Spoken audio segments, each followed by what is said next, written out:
동생들 안녕. 영규영이야. 한국사 대미닛 근현대사편 민족일당운동과 일제교육사 한 방에 달려보겠습니다. 자, 오늘도 잠만보님 오셨습니다. 자, 민족일당운동 배울 텐데요. 민족일당운동 배웠을 때 어떤 느낌을 받았습니까? 서로 다른 이념을 가진 이들이 오직 우리 민족을 위해서 서로 한마음 한뜻이 된 것이 굉장히 인상적이었습니다. 아, 그렇죠. 계급이 다르지만 민족 해방을 위해서 손을 잡았다라는 것. 예, 신간회가 대표적인 단체죠. 예, 예, 신간이. 신간회에 대해서 살펴보겠습니다. 실제 포인트는요. 자, 먼저 신간회가 형성되는 배경이 매우 중요하고요. 또 신간회가 어떠한 활동을 펼쳤는지도 매우 중요합니다. 또 신간회가 해체되는 그 과정이 중요하겠습니다. 자, 그리고 일제 교육사에서는요, 각 시대별로 이 일본이 우리나라의 교육 정책을 어떻게 펼쳤는지를 아셔야 되는데, 특히 1938년 이후가 중요합니다. 1938년 제3차 교육령 이후가 매우 중요하다는 것, 예, 체크하면서 공부했으면 좋겠습니다. 자, 그럼 시작해 볼게요. 자, 먼저 1920년대의 민족주의 계열에 대한 얘기인데요. 자, 결과적으로는 실력 양성 운동이 20년대 초반의 움직임이 실패하게 되었고, 그리고 일본의 문화 통치가 큰 성과를 거두게 되었죠. 그래서 일본의 문화 통치에 넘어갔던 세력들, 타협적 민족주의 세력이 대두됐다는 것은 민족주의가 두 개로 쪼개졌다는 얘기죠. 민족주의의 분화가 나타났다는 내용입니다. 자, 쪼개졌다라는 것은 세력이 더욱더 강해진 겁니까? 약해진 겁니까? 약해진 겁니다. 그렇죠. 사회주의 계열의 경우는 이 조선공산당이 1925년에 만들어졌지만 치안유지법이 적용되면서 이들에 대한 탄압도 아주 극심했다라는 것입니다. 자, 이렇게 서로의 위기 상황 속에서 서로의 어려움을 느끼고 있을 때에 바로 60만세 운동이 일어났고요. 특히 60만세 운동 때에 서로 만세 시위를 계획했다가 일본한테 발각되는 모습을 알게 되지 않게 됩니까? 자, 그래서 상대방에 대해서 공감대가 형성되는 것이 바로 60만세 운동이었죠. 그렇죠? 자, 그래도 60만세 운동을 계기로 해서 예. 자, 바로 민족주의 계열은 민흥회, 그리고 사회주의 계열은 정우회가 만들어지게 되었습니다. 자, 민흥회, 정우회, 이 연도가 몇 년이었죠? 1926년입니다. 그렇죠. 민흥회, 정우회가 만들어진 건 26년이었고요. 자, 이 민흥회, 정우회를 바탕으로 1927년에 신간회가 만들어집니다. 자, 신간회는 1927년부터 31년까지 꼭 좀 기억해 주세요. 예. 자, 신간에 대한 얘기를 좀 살펴봐야겠죠? 자, 신간에는 합법단체로서 전국적 지회가 있었고 개인 본위로 참여를 하였습니다. 국내뿐만 아니라 국외에도 있었고 일제야 최대 규모의 민족단체라 볼 수 있겠습니다. 자, 단체 중심이 아니라 개인 단위로 참여하고 있다는 것, 노동자 농민들이 많이 참여하고 있다는 것 확인할 수 있겠습니다. 신간의 3대 강령은 조금 기회되면 암기하면 좋을 것 같아요. 정치 경제적 각성을 촉구한다. 민족적 대단결을 추구한다. 기회주의를 배격한다. 좀 많이 나오는 내용이니까 이건 꼭 좀 기억했으면 좋겠습니다. 여기서 말하는 정치적 각성은 항일운동 지원하겠다는 거고 여기서 말하는 경제적 각성은 자, 노동자, 농민의 입장을 대변하겠다는 내용이었습니다. 자, 그래서 광주 학생 할인동 지원한 것과 원산 총파업 지원한 걸 기억하셔야 되는데요. 그 외에도 밑에 나오는 갑산 화전민 학살 사건, 단천 산림조합 사건 등도 지원했고 노동운동과 연계되어서 최저임금제도 요구한 적이 있었다라는 겁니다. 자, 근데 신간에 아주 중요한 사건이 터지지요. 자, 먼저 신간의 지도부는 B하고 C, B가 비타협적, C가 이제 사회주의를 한다면 어떤 세력이 주도하고 있었죠? B 세력이 주도 중이었습니다. 그쵸. 비타협적 민족주의 세력이 B가 되겠고 지도부, 지방 지부는 대체로 농민들, 노동자들이 사회주의 성격을 띠고 있으니까 그들이 지방에 있잖아요. 그 지방의 지회는 C 계열, 사회주의 계열이 많다라 볼 수 있겠습니다. 이 내용을 기억을 해줘야 신간회가 해체되는 과정에서의 입장을 확인하게 되는 거예요. 자, 신간회가 해체되는 것은 광주와 아주 밀접한 관련이 있죠.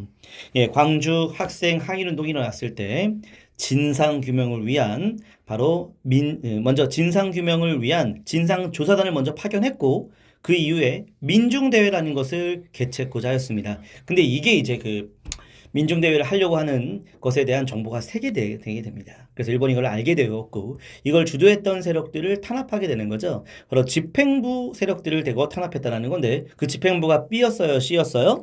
B입니다. B 세력들을 대거 탄압했고 그래서 새로운 집행부를 구성하는데 바로 B 세력들이 타협적 민족주의인 A 세력을 참여시켰다는 거죠. 그 타협 노선의 대표적인 인물이 바로 누구였냐면 이광수? 예, 이광수가 참여했다는 겁니다. 자, 그렇게 되면서 비타협적 민족주의 세력들이 큰 실수를 한 거죠. 바로 민족적 대단결이라고 하는 3대 원칙을 깨게 되는 거 아니겠습니까? 그리고 기회주의를 배격한다. 기회주의를 배격한다. 그 부분을 깬 거죠. 기회주의가 바로 다 타협적 민족주의잖아요. 예. 그렇죠. 그들을 배격한다라는 그 강령을 깨게 된 거 아니겠습니까? 자, 그래서 이 신가대를 해체하자라고 주장했던 세력은 B하고 C 중에 어떤 세력일까요? 사회주의 C 세력입니다. 그쵸. C 세력들이 실망을 하면서 신간의 해체를 주장하게 되었습니다.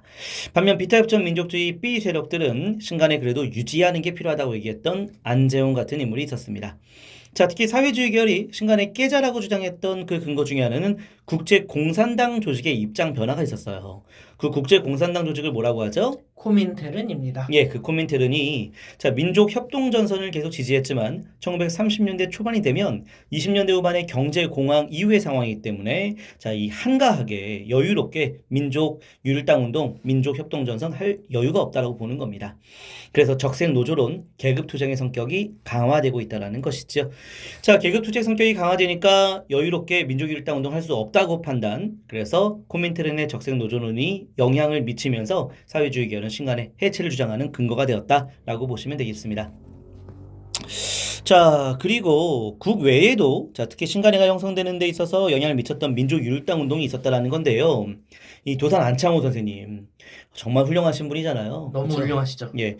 자, 식민 지배 이후에 그렇게 좌절과 패배감으로 살 것이 아니라 그 이후에도 계속 독립운동을 위한 온몸으로 이제 그 노력하신 분이잖아요. 미국에서 그리고 상하이 임시정부에서.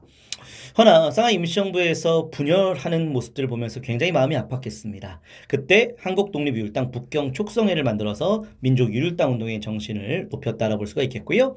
자, 또 만주에서는 삼부가 만들어졌지만 삼부를 하나로 통합하려는 움직임도 민족유일당 운동으로 봅니다. 자, 중국에 국민당과 공산당이 있는데 이들이 반제의 성격을 띠면서 일본 세력들을 몰아내기 위해 국공 합작을 했다라고 보시면 되겠습니다. 자, 이러한 모습들이 바로 민족유일당 운동이라 얘기하는 거예요. 민족 해방을 위한 바로 비타협적 민족주의와 사회주의 세력의 연대 민족유일당 운동이 있었다라고 얘기할 수 있겠습니다. 자, 이렇게 다뤄봤고요. 자, 이제 우리 일제 교육사를 살펴보겠습니다. 자, 일제 교육사. 예, 여기는요. 이렇게 해볼까요? 10년대의 모습과 20년대의 모습과 30년대 이후의 모습을 하나씩 구별해 볼게요. 자, 먼저 1910년대에는 1차 교육령, 1911년에 제정이 되었죠. 이때의 조선학교는 뭐라고 했었습니까? 조선인이 다니는 학교는? 보통학교였습니다. 그렇죠. 일본인이 다니는 학교는 바로 뭔지 기억날까요? 맞아요. 학교였나요? 소학교였어요. 우리 자장 소데스까? 짜장 소데스까? 네, 일본 학교가 되겠습니다. 자, 우리 보통학교는 교육기간이 4년밖에 안 됐고요. 자, 또 조선어하고 한문을 가르쳤는데 이 조선어 한문이 한 과목이었고요. 그리고 이때 국어를 보급한다는 말이 나오는데 이때 국어는 일제강점기 때 국어가 되겠습니다. 그러면 어떤 말입니까? 일본어입니다. 예, 그렇게 되고요. 자, 계량서당이라고 하는 게 있어요. 자, 우리 학교 특히 이제 민족적 성격을 띠는 분들은 이 보통학교를 많이 보내지 않았습니다. 그리고 계량서당, 신식교육을 담당하는 계량서당을 보내는데요. 일본은 1918년 그 계량서당까지 단합하기 위한 규정을 만들죠. 그 규정을 뭐라고 할까요? 서당 규칙입니다. 1918년이면 자, 이때는 몇 차 교육령이라고요? 1차 교육령입니다. 그렇죠. 1차 교육령 시기 때 서당 교칙이 있다는 걸 꼭 기억하시기 바랍니다. 그 밖에 사립학교에 대한 통제는 일제강점 전에는 1908년 사립학교령, 일제강점 이후에는 1911년 사립학교 규칙이 있다라고 보시면 되겠습니다. 자, 이제 20년대 볼까요? 예, 20년대는 자, 문화통치 시기죠. 이때 이제 1922년에 자, 2차 교육령이 발표되었는데요. 자, 이 보통학교의 교육연한이 늘어났습니다. 4년이 몇 년으로요? 6년으로 늘었습니다. 그리고 조선어가 필수 과목 됐다라는 건데 그러면 조선어를 강조했던 건가? 그렇지 않습니다. 필수이긴 하지만 일본어 교육 시간이 훨씬 더 압도적으로 많았다라고 기억할 수 있겠습니다. 밀립대학 설립운동은 성공했나요? 실패했습니다. 그때 일본이 만들어준 대학은요? 경성제대입니다. 예, 그렇게 됩니다. 자, 그리고 이제 1938년 가볼게요. 여기서 아주 중요한 내용 중에 포인트 중에 하나는 뭐냐면 자, 1938년에 바로 이제 황국신민 서사 암송이 37년 있었고 38년에 3차 교육령이 나오게 되는 거거든요. 이때 중일전쟁 이후에 나오는 모습이잖아요. 그런데 절대 오해하지 말게. 여기 학생들이 많이 오해하는 것 중에 하나가 30년대 초반에 전개되었던 활동을 얘기할 때는 이때는 2차 교육령으로 가야 됩니까? 3차 교육령으로 가야 됩니까? 2차입니다. 그렇죠. 남면 북양 정책이라던가 농촌진흥운동이 시작됐다던가 북부지방의 중화고금이 시작되었다. 다 30년대 초반의 모습이잖아요.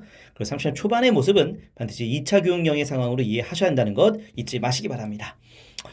자, 1938년 3차 교육령을 계기로 우리의 보통학교는 일본식의 학교의 명칭으로 바뀌었어요. 그 학교의 명칭은요? 심상소학교입니다. 예, 심상수학교로 바뀌었고 조선어는 선택 과목이라 했지만 교장이 선택하는 경우는 거의 없다 봐야겠죠. 그래서 조선어는 폐지되었다 볼 수 있겠습니다. 근데 법적으로 폐지된 거는 이제 4차 교육령이 되는 거예요. 자, 그리고 3차 교육령이 개정이 되는 모습인데 개정될 때에는 심상소학교가 이름이 뭐로 바뀌었어요? 국민학교로 바뀌었습니다. 이때 국민은 뭐의 줄임말인지 기억날까요? 한국 신민? 신민의 줄임말입니다. 그렇죠. 그래서 우리가 황제국가의 시민이다라는 의미의 국민학교가 되겠죠. 자, 근데 국민학교라는 표현을 우리가 이런 전혀 이 한국 시민에 대한 인식을 못한 채 1990년대 후반까지 썼다라는 거 아닙니까? 그래서 김영삼 정부 때 지금의 초등학교로 바뀌게 된 거죠. 자, 그리고 이제 1942년이 되면은 조선어가 폐지된 상태에서 조선어 연구를 계속해서 추진했던 조선어 학회가 있었죠. 이 조선어 학회가 우리말 큰사전을 만들려다가 일본의 탄압으로 실패했던 사건입니다. 조선어 학회도 해체가 되는 거죠. 이 연도가 몇 년이죠? 42년입니다. 예, 1942년 좀 기억했으면 좋겠고요. 자, 1943년 이후에는요, 이제 법적으로 조선어가 다 폐지가 되었고요. 다 학생들은 전시동원 체제, 전쟁터 물자 채집에 동원되고 있는 모습이었고요. 교육 기간도 4년으로 이제 줄어든 상태라고 보시면 되겠습니다. 근데 뭐 4년도 의미가 없습니다. 거의 학교에서 공부하는 그런 시간들은 아니었으니까요. 자, 이렇게 해서 시대별로 바로 일본의 교육 정책들을 확인해 보았고요. 자, 이제 기출선지 확인해 보는 시간 갖도록 합시다. 자, 먼저 민족유일당 운동에 대한 내용을 살펴봐야겠죠. 예. 자, 민족유일당 운동. 예. 자, 신간의 설립에 대한 배경이 자, 선지로 나왔네요. 예, 읽어주실까요? 정우의 선언은 신간회 결성의 계기가 되었다. 예, 정우의 선언은 사회주의 입장에서 민족주의와 손잡을 수 있다는 내용이었고, 이 정우의 선언이 신간의 형성의 배경이 됐다는 얘기지요. 네, 아주 중요하고요. 예, 또요. 비타협적 민족주의와 사회주의 세력이 연합하여 신간회를 조직하였다. 회장 이상재, 부회장 홍명희가 선출되었다. 예, 그래서 비타적 민족주의와 사회주의 손잡았다는 건 민족적 대단결의 모습을 반영했다는 거죠. B+C. 자, 회장이 누구라고요? 이상재입니다. 자, 이상재 이분은 아까 밀립대학 설립운동에도 주도했던 인물인데요. 그리고요, 부회장은요? 홍명희입니다. 예, 홍명희는 이제 사회주의 계열이라고 보시면 되겠습니다. 예, 알겠죠? 자, 이렇게 했고요. 그 다음에요. 예. 일제 교육사를 좀 살펴보면은요. 자, 1910년대의 일제 교육사에 대한 내용이 선지로 나왔나요? 1918년 일제는 서당 규칙을 발표하여 계량서당을 탄압하였다. 1918년 1차 교육령 때죠. 계량서당 탄압 기억하시고요. 그 다음에요.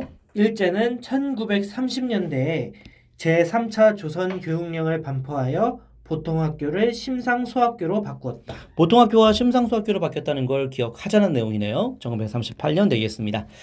예, 여기까지 하겠습니다. 수고하셨습니다. 고생하셨습니다.